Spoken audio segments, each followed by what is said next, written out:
a Coast Guard officer who prosecutors say expressed white supremacist views and compiled a hit list of prominent Democrats and media personalities, was indicted Wednesday on federal drug and weapons charges. Lieutenant Christopher Paul Hasson, 49, is accused of unlawful possession of silencers, possession of firearms by a drug addict and unlawful user, and possession of a controlled substance, the opioid painkiller tramadol.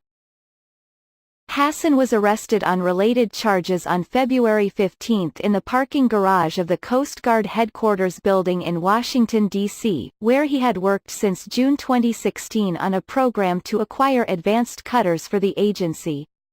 In a motion for pretrial detention, prosecutors described the Marine and Army National Guard veteran as a domestic terrorist who meant to murder innocent civilians on a scale rarely seen in this country. The filing claimed that Hasson had drawn up a list of so-called traitors, including House Speaker Nancy Pelosi, Senate Democratic leader Chuck Schumer, presidential hopefuls Kirsten Gillibrand, Elizabeth Warren, Cory Booker and Kamala Harris, and Democratic reps Alexandria Ocasio-Cortez and Ilhan Omar.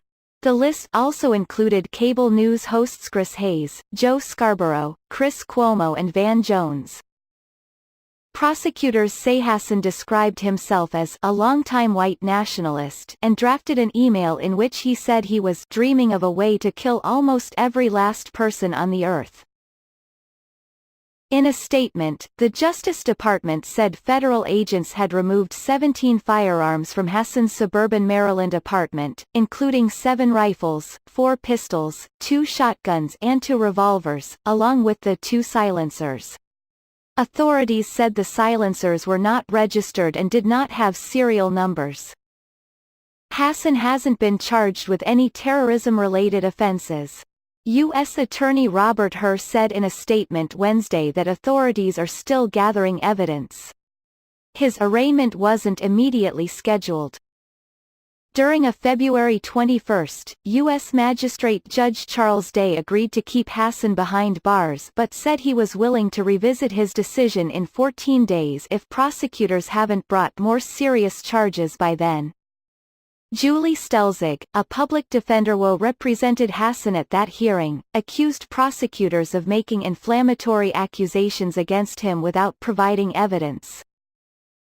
"It is not a crime to think negative thoughts about people," said Stelzig, who argued that the Justice Department was trying to make an example of Hasson to answer claims that it has ignored accused domestic terrorists. If convicted of all charges, Hasson could face up to 31 years in prison.